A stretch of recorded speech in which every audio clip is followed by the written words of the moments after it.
6 تا 7 تا فرزند دارن، لیکن میبرن در خانه پیرانسالان میسپارن. اون نخواه که در طبیعت مردم ما، فرهنگ ما، رسم و آیین ما، شما پدر و مادر که نباشد ما نبودیم، ما نمیشتیم، اینجا نمیشتیم. هم بی پدر بی مادر انسان تولد میشود. ما حتما نوشتم اون در کار که مخصوصا در پیرانسالی کلانسالی پدر و مادر در قد کوچه نماند، بی صاحب نماند، نگاه کند. فرزند اینجا ما دیگر کودکس جنایتی ده. اگر فرزند غمخواری نسبت به پدر و مادر نکنه و جنایت است. همین دموکراسی این ولایت قانون است.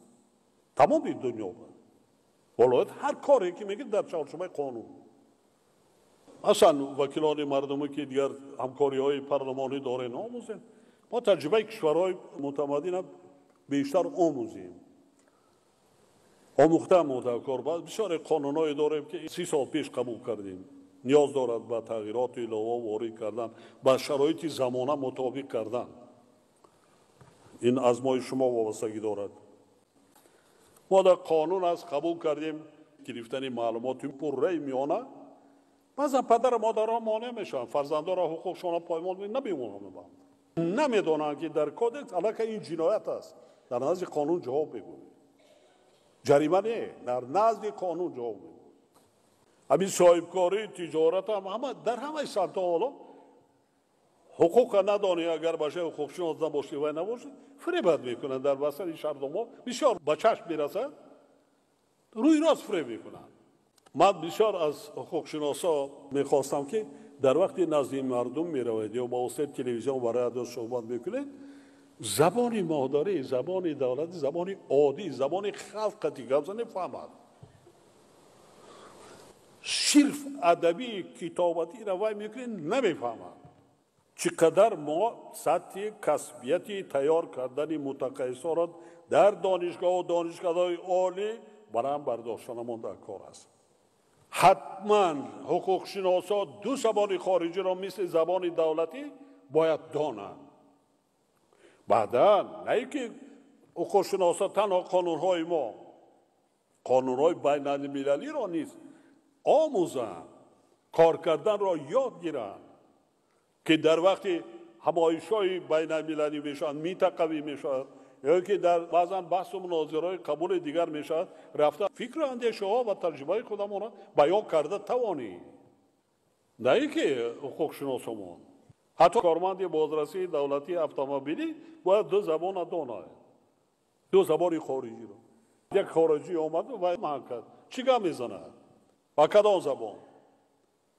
این دو زبان من میگم زبانی معاشرت بین المللی از زبانی آن است. از 6 زبانی که سازمان ملل دارند یکیش انگلیسی است، دیگرش روسی.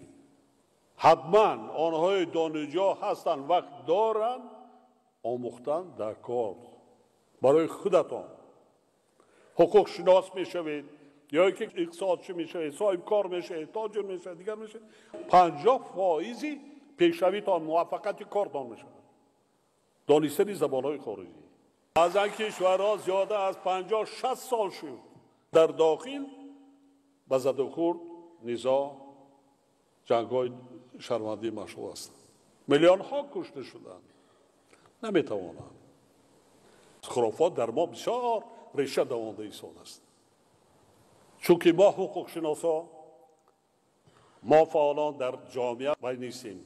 در بسیار حالت یکی از سبب‌های بدبختی جنگ شهروندی که به سر ملت تاجیک آمد، این بی‌طرفی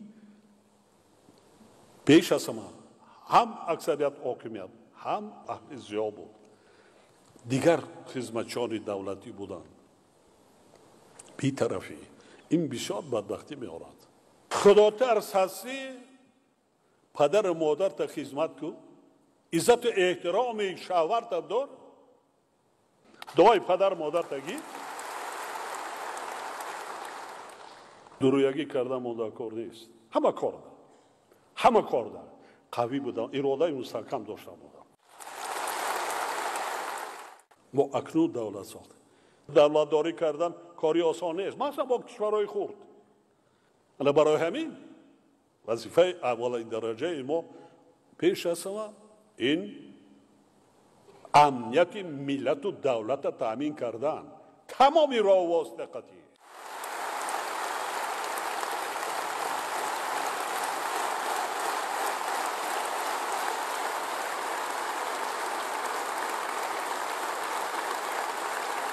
من تاجیک وطن من دوست می‌دارم. چقدر دوست می‌داری؟ چگونه دوست می‌داری؟ زبان قطعی آنشان ده. نوروز جوان باشی خون با اعلی خون زبان‌ها را خون تکنولوژی خون کسب هنری درجه عالی رو ورزش مشغول شو دیگرش نام و مرتبه ملت تاجیک بنام بردار اختراعکار شو معمار شو مهندس شو یک گوشه آبادی تایشان پهلو تگذار یک نهال شنان خانه و در کوچه محل خودت آباد کن. همین که من وطن ما دوست می‌دارم زبان قدی افتر رفتن قدی نمی‌شود.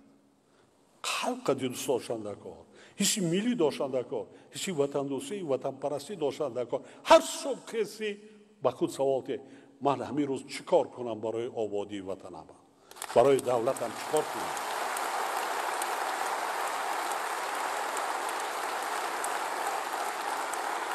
همین خیلی آمده رفتن این هنر نیست.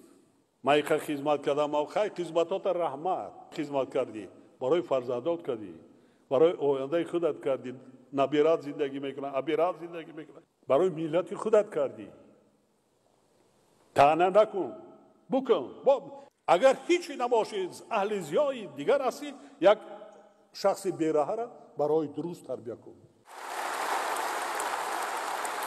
در این لحظه های فرح بخش ایدانه بار دیگر تمام مردم شرفمند تاجیکستان و همه شما حاضرین گرامی را با افتخار 30 سالگرد قبول کنستیتوسیون تاجیکستان سند تقدیرساز جامعه و دولت صمیمانه تبریک میگویم. آرزومندم که در خاندان هر یک فرد مملکت صلح و امانی خوشبختی و سعادت روزگار همیشه پایدار باشد. بگذار که کنستیتوسیون همچون یکی از مقدسات ملی ما برای استقلال و آزادی دولت و دولتداری مستقل تاجیکان پیشرفت استواری آن کفیل دائمی امنیت و ثبات کشور و زندگی آرام و آسوده مردم تاجیکستان خدمت نماید. سلامت و سربلند باشید هموطنان.